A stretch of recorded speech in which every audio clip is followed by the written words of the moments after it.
সর্বপ্রথম মহান আল্লাহ পাকের দরবারে আলিশানি লাখো কোটি শুকর যে রব্বে করিম বড় দয়া করে মায়া করে ভালোবেসে আমাদের হায়াতকে দীর্ঘায়িত করে আজকের এই মুহূর্ত পর্যন্ত সুস্থ সবল রেখে দিনের নিসবতে কোরআনে পাকের মহাব্বতে আহলুল্লাহদের মজলিসে আমাদেরকে হাজিরির সুযোগ দিয়েছেন। সে মহান মহিয়ানের দরবারে আমরা প্রত্যেকেই শুকরগুজার হচ্ছি। জবান খুলে ভক্তি সহকারে মহাব্বত দিয়ে দিল থেকে সকলেই পড়ি আলহামদুলিল্লাহ। সম্মানিত উপস্থিতি, অনেক লম্বা টাইম কথা বলার সুযোগ আমার নেই। আজকে আমাদের একটা জাতীয় সেমিনার ছিল। বাংলাদেশের ওয়াইজিনদের সর্ববৃহৎ প্ল্যাটফর্ম রাবেতাতুল ওয়াইজিন বাংলাদেশের, যেহেতু এই সংগঠনের কেন্দ্রীয় দায়িত্বশীল হিসাবে আল্লাহ তাআলা আমাকে রেখেছেন, ওলামায়ে কেরাম বসিয়েছেন, সঙ্গত কারণেই প্রোগ্রাম শেষ না করে কোথাও যাওয়ার সুযোগ ছিল না। এখানে উপস্থিত হওয়ার কথা ছিল, আরো আগে আসতে পারি নাই, পরে একটা জায়গায় যাওয়ার ওয়াদা আছে। আল আহম ফাল আহমের গুরুত্বপূর্ণ একটা নেয়ামত হলো, যেটা ব্যবহার করে আমি এখন আপনাদের খেদমতে ওয়াজ করতেছি, সেটি হলো কুওয়াতে তাকাল্লুম, স্পিকিং পাওয়ার, কথা বলার যোগ্যতা। কথা বলার যোগ্যতা রব্বে করিমের এমনই একটা নেয়ামত, যেই নেয়ামতটা যার কাছে নাই সে তার দুঃখের কথা আপনজনকে বলতে পারে না, সে তার কষ্টের কথাও কারোর সাথে শেয়ার করতে পারে না। ভিতরে অনেক ব্যথা, অনেক আগুন, অনেক কষ্ট, কিন্তু কারোর সাথে যেটি শেয়ার করবে এই সুযোগ তার নাই, যার স্পিকিং পাওয়ার নাই, কথা বলার যোগ্যতা যার নাই। মুহতারাম হাজিরিন, এই পৃথিবীর মানুষ আমরা আমাদের ভিতরের আবেগ, ব্যথা, অনুভূতি এই সবগুলি প্রকাশ করতে চাইলে কি লাগবে? কথা বলেন না একটু? কথা বলার যোগ্যতা লাগবে। এ কারণেই যেই মানুষগুলি দীর্ঘদিন পর্যন্ত কথা বলার যোগ্যতা পেয়েছিল, আল্লাহ ইয়াজ বিল্লাহ প্যারালাইসিসের কারণে তার কথা বলার যোগ্যতা শেষ হয়ে গেছে। এই জাতীয় রোগীকে কখনো দেখতে গেলে দেখবেন সে তার অতি আপনজন যদি তার কাছে যায় উনি শুধু কাঁদতে থাকে। যেই মানুষ তার সাক্ষাতের জন্য উনি প্রত্যাশী, লম্বা টাইম হয় শুধু অপেক্ষার প্রহরী গুনতেছে যে মানুষটাকে কাছে পাওয়ার জন্য, সেই লোকটার সাক্ষাতেও উনি কাঁদতে থাকেন। কেন? কারণ তাকে কাছে পেয়ে তার আনন্দের কথাটাকে তার পর্যন্ত শেয়ার করার মতো ভাষা তার নেই। এই জন্যে কথা বলার যোগ্যতা অনেক অনেক অনেক বড় নেয়ামত। তবে যতক্ষণ পর্যন্ত এই নেয়ামত আমরা পেয়েছি, দুটি কারণে আমরা তার কদর করতে পারি না।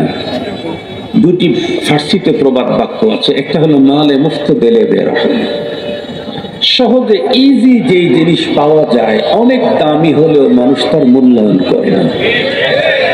আর একটা হচ্ছে কাদরে নেয়ামত বাদে জাবান।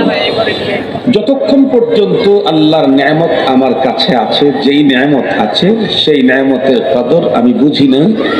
বাংলাতে এই কথাটাই আর এক ভাবে আছে, দাঁত থাকতে দাঁতের মর্যাদা বোঝে না।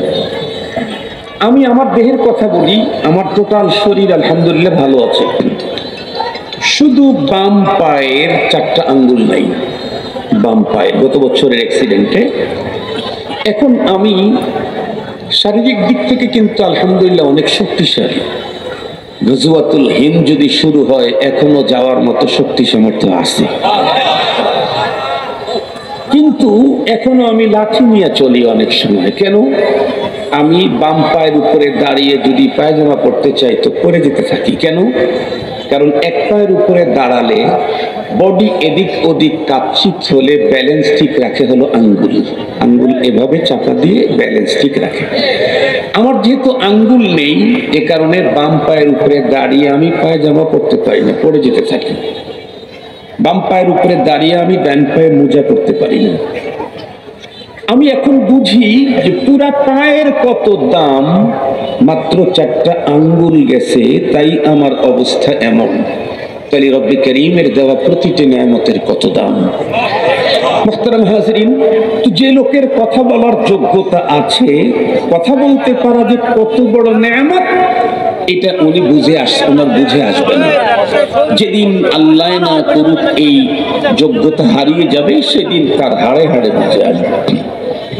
তো একদিক থেকে স্পিকিং পাওয়ার, কুওয়াতে তাকাল্লুম আল্লাহ পাকের দেওয়া এক মহান নেয়ামত। সাথে সাথে এই যোগ্যতাকে ব্যবহার করে আরো বড় বড় অনেক কিছু অর্জন করার অপশন আল্লাহ শরীয়তে দিয়েছেন। যেমন বুখারী শরীফের সর্বশেষ হাদিস, কালিমাতান, দুইটা শব্দ, হাবিবাতান ইলার রহমান। শব্দের কন্ডিশন হলো আল্লাহ পাকের কাছে খুব প্রিয় শব্দ দুইটা।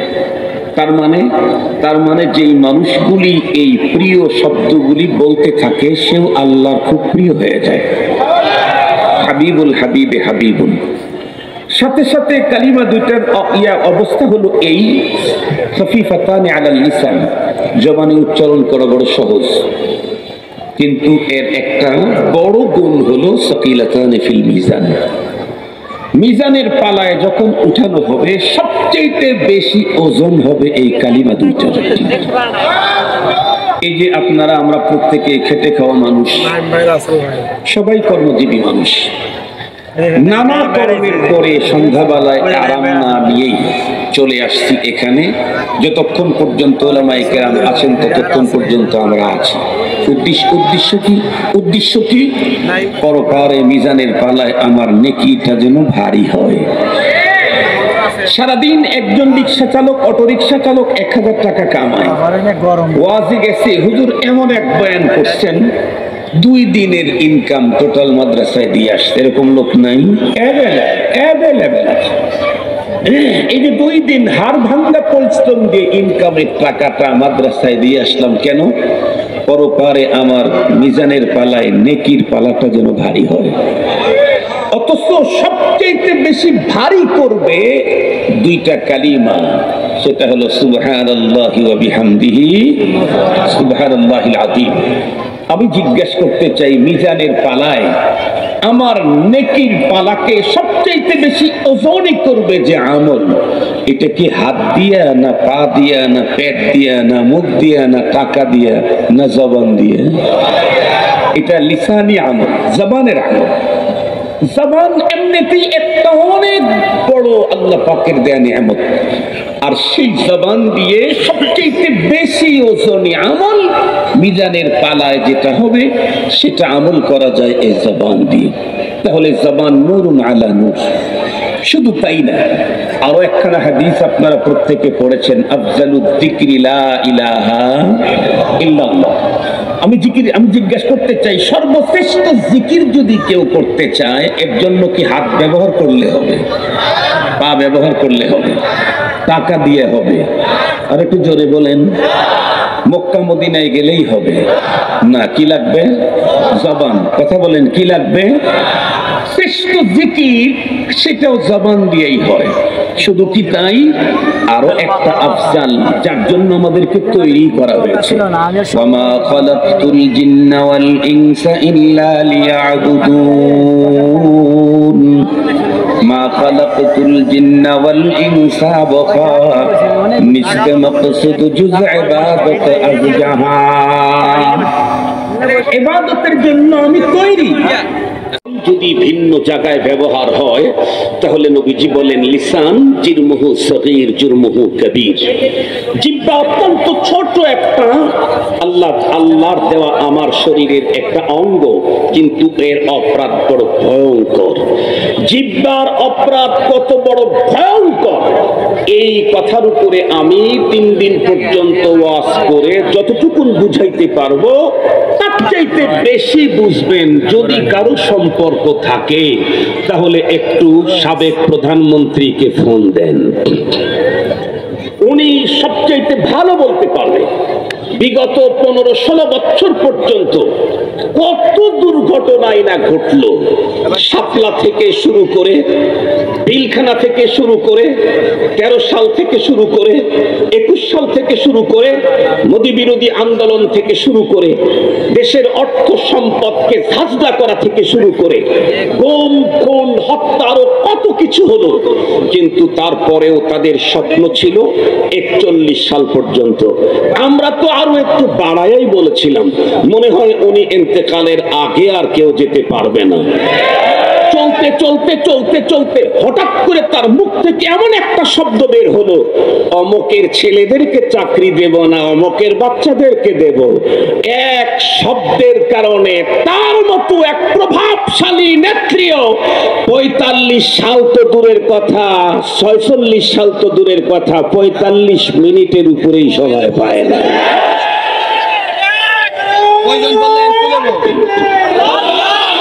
বুঝেন বুঝেন, আমার ওয়াজ বুঝবেন, আমার ওয়াজের তাকবীর দরকার নাই, আমার ওয়াজটা বুঝবেন, আমল করবেন, তাহলে আমার জীবনে সার্থকতা।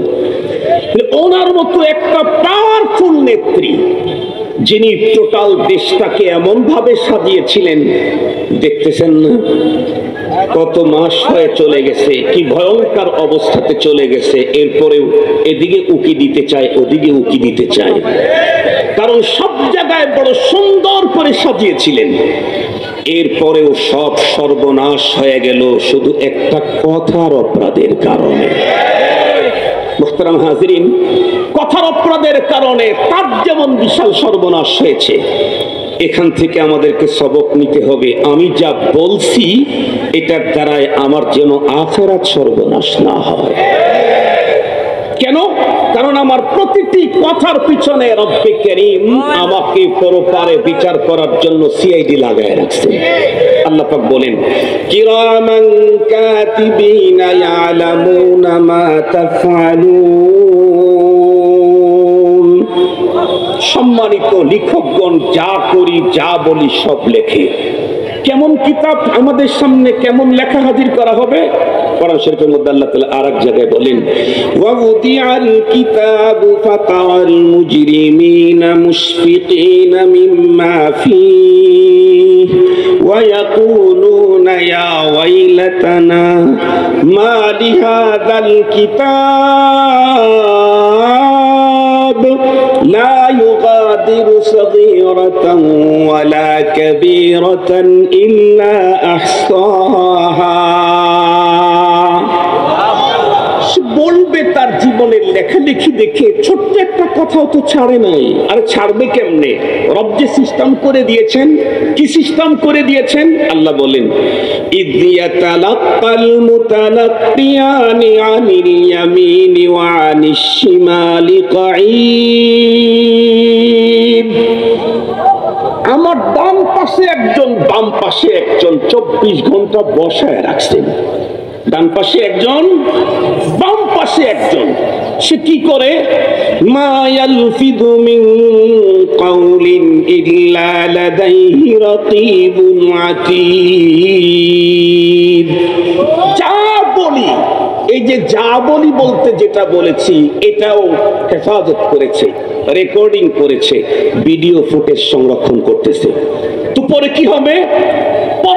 পরে আল্লাহ পাক বলেন, ওয়া কুল্লা ইনসানিন আলজামনাহু তাইরাহু ফি উনুকিহি ওয়া নুখরিজু লাহু ইয়াওমাল কিয়ামাতি কিতাবান ইয়ালকাহু মানশুরা ইকরা কিতাবাক اقرأ كتابك كفى بنفسك اليوم عليك حسيبا।